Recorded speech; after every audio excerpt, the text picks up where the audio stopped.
Olá pessoal, tudo bem com vocês? Eu sou André Tesser, você já sabe, você está no nosso canal Dialogando Direito. Hoje eu vou continuar a falar com vocês de um tema que a gente tratou no nosso último vídeo, quando a gente falou da grande revolução paradigmática do Código de Processo Civil de 2015, da formação de coisa julgada sobre questão, né? E hoje a gente vai abordar, na verdade, a aproximação entre a coisa julgada sobre questão, na forma estabelecida pelo Código de 2015, e o chamado collateral estoppel, né, instituto que vem aí do direito anglo-saxão, do processo anglo-saxão. E essa aproximação, então, entre esses dois institutos, revela, na verdade, uma perspectiva maior de aproximação do próprio sistema brasileiro, sistema comumente conhecido como sendo de tradição de civil law, desses sistemas anglo-saxões, que, como se sabe, são sistemas que têm tradição mais fundada no chamado common law, né? Essa aproximação, aliás, ela já vem sendo ensaiada, entre aspas, há algum tempo. Basta você pensar em como hoje o processo civil brasileiro também lida com a ideia de proteger e dar eficácia aos precedentes, que é uma marca tradicionalíssima dos sistemas de common law. Então, essa aproximação entre sistemas de civil law e common law tem sido cada vez mais comum e é bastante importante porque ela permite que você aproveite melhor regras de ambos os sistemas, pensando numa melhor justiça, numa justiça mais célere, numa justiça mais eficaz. Muito bem. Então vamos falar disso, vamos falar de como acontece essa aproximação, e para isso é preciso só traçar algumas linhas gerais sobre o que é o collateral estoppel no common law, ou o que é o collateral estoppel nesses sistemas anglo-saxões. De forma bastante geral, o collateral estoppel é uma regra que impede a discussão de questões previamente decididas, tanto naquele processo quanto em qualquer outro processo. É muito do que lá no direito norte-americano se fala de issue preclusion, né, ou de preclusão sobre a questão. Então, o collateral estoppel é um mecanismo, de alguma forma, que impede essa rediscussão e, portanto, traz estabilidade para aquela decisão tomada num processo judicial sobre determinada questão. E é justamente por isso que é possível começar a enxergar uma bem relevante similaridade entre a coisa julgada sobre questão no direito processual civil brasileiro, em especial à luz das regras do Código de 2015, com o collateral estoppel na tradição anglo-saxã. Justamente porque a coisa julgada sobre questão, na forma como estabelecida no Código de 2015, vai ter como consequência ou como efeito justamente aquilo que o collateral estoppel traz como efeito, que é impedir a rediscussão da questão já decidida, tanto naquele processo em que a decisão foi proferida, quanto em qualquer outro processo. Notem, então, que, em última análise, em última razão, a função e a consequência da aplicação da questão prejudicial no CPC 2015 e do collateral estoppel são bastante semelhantes, para não dizer que são idênticas. Isso também se revela na estrutura que o legislador de 2015 adotou para a formação da coisa julgada sobre questão prejudicial. Não há dúvida de que o legislador de 2015 se inspirou bastante nos sistemas anglo-saxões para estabelecer os requisitos da formação da coisa julgada sobre questão prejudicial. Eles são muito parecidos com os requisitos necessários para a aplicação ou para essa inferência, para esse efeito do collateral estoppel lá na tradição anglo-saxã. Quando você pega as regras do artigo 503, parágrafos 1º e 2º do CPC de 2015, você enxerga ali basicamente 4 grandes requisitos para a formação de coisa julgada sobre questão. A identidade entre as questões, né, para você saber se de fato elas têm aí a mesma aplicação, tá?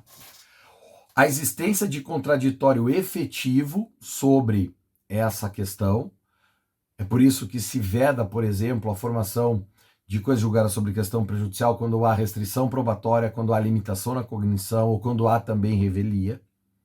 É aquilo que no direito anglo-saxão se chama de full and fair opportunity for litigation, ou seja, de justa e ampla oportunidade de litigar, de discutir a questão.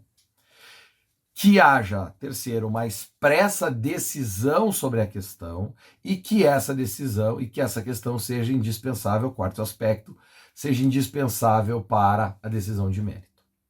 Quando você compara essa estrutura moldada no processo civil brasileiro com a estrutura prevista para a formação do collateral estoppel lá nos regimes anglo-saxões, você vai ver que há bastante semelhança entre eles. No Brasil, claro, a gente coloca mais um elemento, que é a necessidade de competência, né, em razão da pessoa, em razão da matéria, mas isso a gente já comentou, en passant, ela fica muito mais sob o ponto de vista da necessidade de você ter o juiz competente decidindo sobre a questão do que propriamente qualquer outro apontamento, tá bom?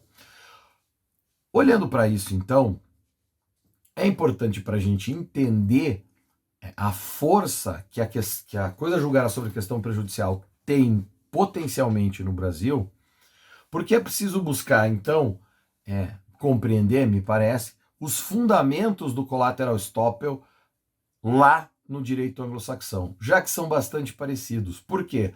Porque se você compreender os fundamentos, se você compreender a perspectiva finalística desse instituto, se você compreender o grande objetivo dele, ou os grandes objetivos dele, fica mais fácil você conseguir fazer uma bela interpretação do que prescreve as regras hoje do artigo 503, parágrafo 1º e 2º do CPC, para que elas se tornem de fato, ou para que essas regras se tornem de fato, regras efetivas a favor de uma melhor justiça civil, tá bom?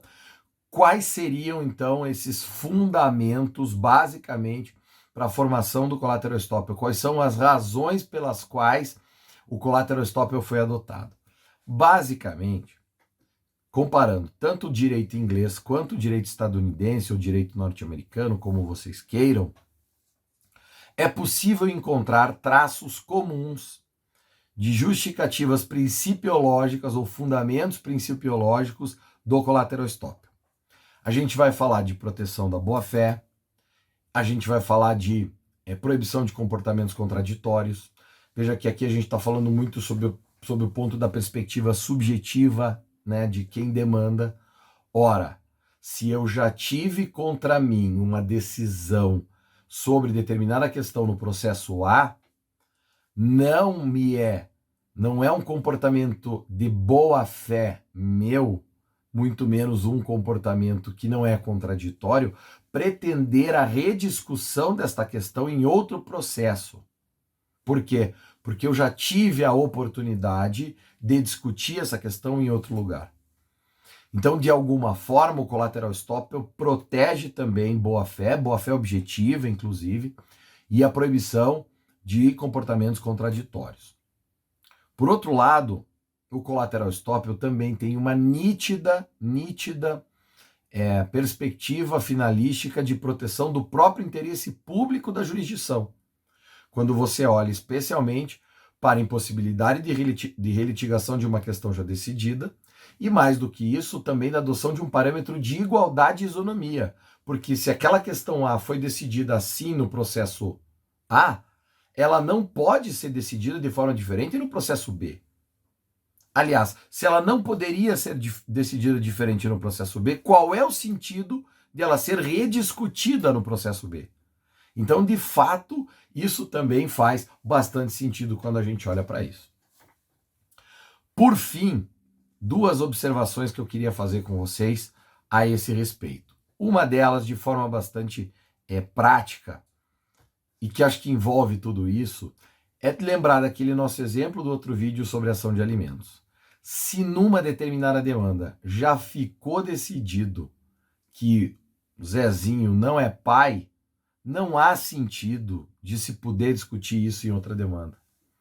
Por exemplo, né, do Guinho que propôs essa ação contra o Zezinho, poder propor essa ação pedindo alguma coisa do seu pai ou do seu suposto pai, já que já ficou decidido anteriormente que ele não era pai para, por exemplo, fins alimentícios. Então isso é bastante relevante porque permite, de fato, entender um pouco a perspectiva finalística, como a gente está falando, do collateral estoppel e aqui no Brasil da questão da coisa julgada sobre questão prejudicial.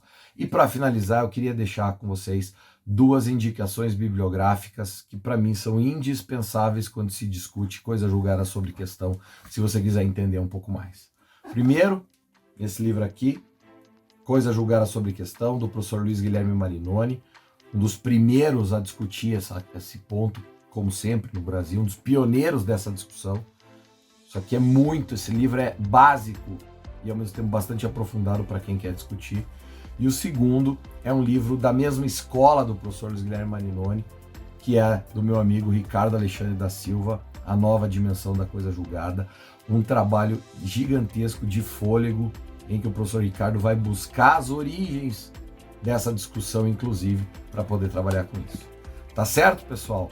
Legal, espero que vocês tenham gostado. Não esqueçam de se inscrever no canal. Aqui, ó, bater o sininho para saber que tem vídeo novo subindo, para a gente continuar dialogando direito. Valeu!